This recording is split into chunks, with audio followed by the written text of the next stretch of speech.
so today I got off of school and I wanted to make crepes for me and my sister. So I thought, why not record it and show you guys how I make my crepes. So the first thing it says is to combine flour and eggs. So make sure you scoop out 1 cup of flour and you're gonna scrape the top with the back of a butter knife or a steak knife. We're gonna put that in there. Now how many eggs does it call for? 2 eggs. My 2 eggs here. If you're still not confident in cracking eggs, what you can do is crack it into a separate container and then fish out the shells ahead of time. And they say the best way to crack eggs is on a flat surface and not on a corner, like of a corner of a bowl. Me, I don't care if we're gonna eat some shells because it's just for me and Sarah, so she's gonna suck it up. Alright, so those are 2 eggs. Now you're gonna take a whisk, you're gonna take your bowl, and what I like to do is I like to break up the eggs first so those yolks are all broken, and now mix it. Look at the flick of that wrist. Look at the flick of that wrist. Look at the flick of that. I try to get this on camera and fling flour all over the kitchen. Half a cup of milk. Okay, so we're gonna take that same measuring cup and we're gonna add half a cup of milk and then half a cup of water. The proper way you're supposed to do this is on a counter, but the good thing about crepes is they're not real particular. So if you mess up a little bit on the measurements, it's not gonna make or break it. It's just an easy little measurement. So here's the half a cup of water with the half a cup of milk. You're just gonna add it slowly, piece by piece, as you start mixing your crepe concoction. See how it's starting to become more liquidy? That's what good pussy sounds like. So now we're gonna add some more. That's the only thing that sucks about whisks is that it gets stuck in the whisk. So then you have a hard time mixing it. Careful not to add too much milk at once because then it's just gonna make it hard to incorporate without splashing your liquid contents all over the place. Living in the sunlight, loving in the moonlight, having a wonderful time. Now you can see how it's getting more soupy. I don't know if that's the right word, but it's getting more liquid and less solid, which is what we want. I'm gonna clean up my little bit of mess right here. And the good thing about crepes is, like, first of all, it's super easy, super quick. And if you don't like pancakes like me,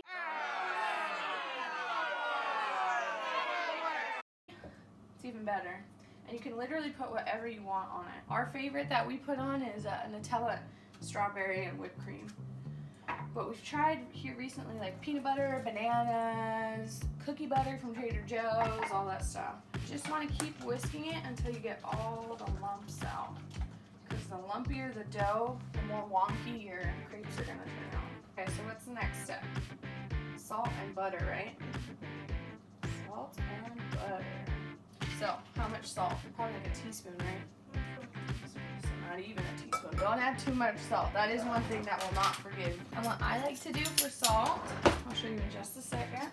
I usually do this over the sink because sometimes the salt comes out faster than you intend and then it dumps into the bowl and it ruins it. Ruins your whole batch. So then just fill it up with a 1/4 teaspoon. Bam! Like Emerald. Bam, bam, bam, bam, bam, bam. And you take some green onion and you go bam, bam, bam, bam, bam, bam, bam. Bam, bam, bam, bam, bam, bam, bam. We're gonna take this container that we had the milk and the water in, we're gonna unwrap our butter sticks, and we're gonna melt them in the microwave. You want it all the way melted, not like softened. You want it a liquid to incorporate into the batter. So this is what we had left from one of our other recipes. It's a little over too, but it's alright. Plop it in here and make sure you melt it. Our oven has a soften and melt button, and I just don't know what I'm doing, so I'm just using that. But just keep an eye on it. That's what I do. Sarah's telling me I'm out of frame because I'm too tall. Awesome. So now our butter is all liquidy and ready to be incorporated into our bowl. I want to show you guys what it looks like when you add the hot butter. It does like a weird like bubbly thing. Like, did you see that? I don't know. I think that's pretty cool.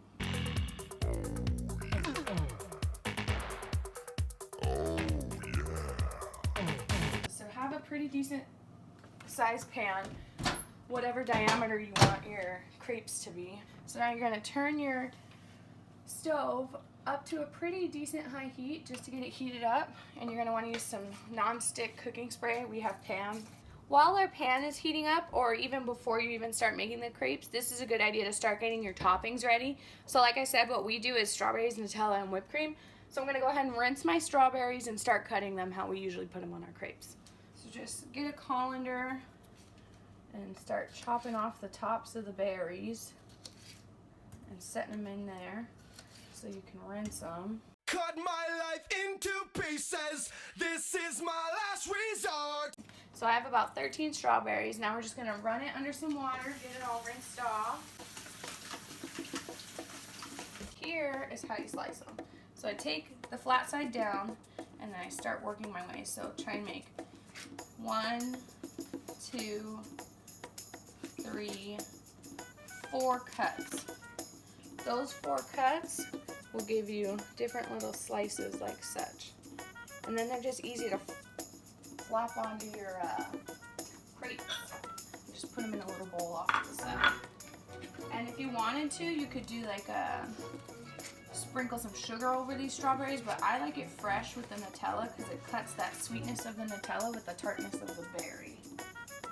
And then that whipped cream or Cool Whip or whatever you like gives it like a nice little fluffy, airy note to it.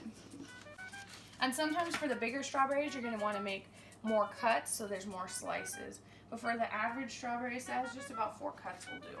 And I like separating them when I set them in the bowl so that way when you scoop them out or pick them out, they're already separated instead of just having one whole strawberry.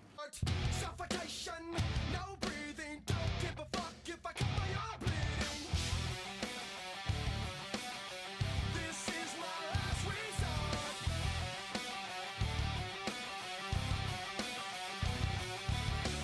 Here's our sliced up strawberries. I like to keep them at room temperature, but if you want to, you can always just pop them in the fridge. All right, now our pan is heated up. We're gonna take a healthy amount of Pam cooking spray and coat this. This is important because you don't want your crepe to get stuck. And we're also gonna turn it down to about medium heat. So what I like to use is this little ladle right here as a scoop. I'm gonna just take a couple scoops of the batter. 1, 2, 3.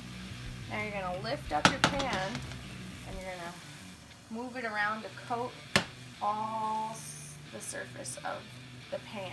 This is what's gonna give you that nice thin and more crispy texture of your crepe.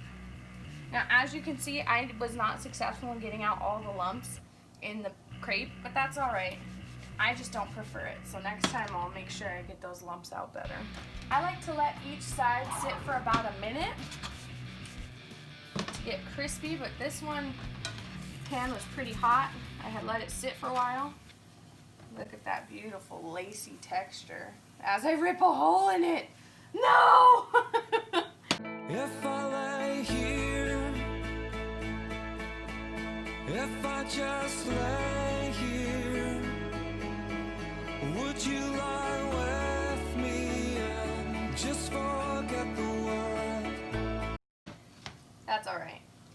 At the end of the day, it's not really about how it looks, it's about how it tastes, right, Sarah? Just have another plate handy so when you're done with your crepes, you have a place to set them.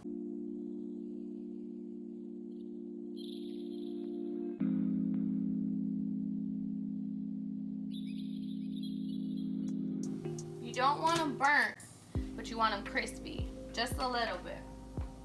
At least that's how I like mine. I'm just using a timer to keep track. I'm using 45 seconds right now, but like I said, just keep an eye on it. It varies crepe to crepe. It's crepey, crepey, crepey, crepey.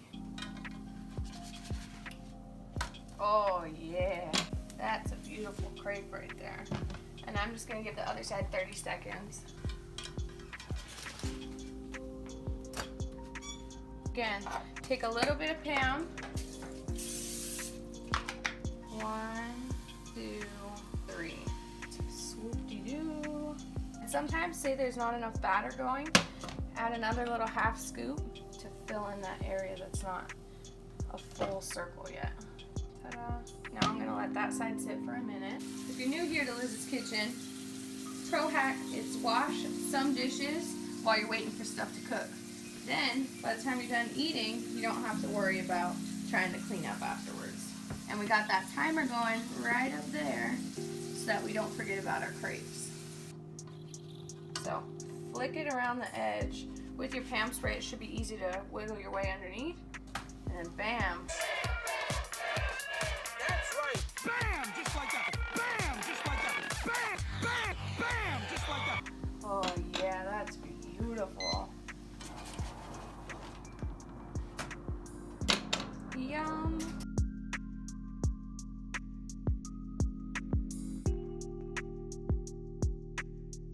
I think I found out the hack is to use 4 scoops instead of 3, but this is a smaller scoop. So I don't know how large yours is, but I like it because it has a little ladle holder so it doesn't fall into the batter. I just used the rest of the batter because I didn't want to keep cooking a small one after this. So it's going to be a little bit thicker, so if you like your crepes thicker, they need to cook for a little bit longer so they're not so raw in the center. Eventually. Now that our crepes are done, all you gotta do is assemble it. So, go ahead and grab a crepe, set it on your plate, and what I do is I grab the Nutella, slap a lot of that bad boy on there. Now you're gonna take your knife and spread it around the whole thing so that every bite has that hazelnut chocolatey goodiness. Whoops. When the crepe is still hot, the Nutella is so much easier to spread. So now what you're gonna do is grab some strawberries and just set them flat over half of the crepe.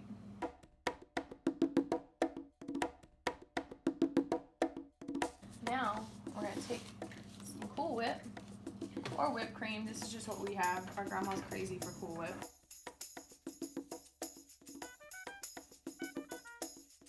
And now you can fold it once and cut it like that, but I like folding it again. And ta-da! There's your crepe. So now for the real test. See how it tastes.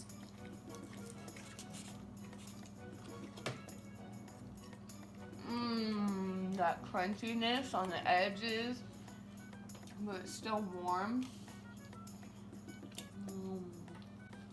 This is good, guys. Alright, thanks so much for watching another episode of Liz's Kitchen. Hope to see you next time. Bye.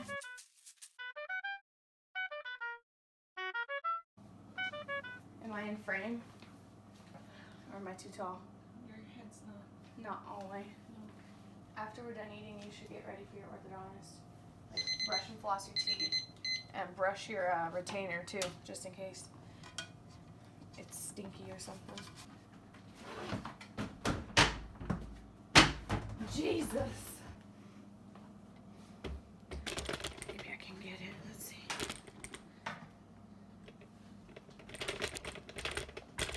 Oh, A1 camera skills. That's like talking to the camera. It is.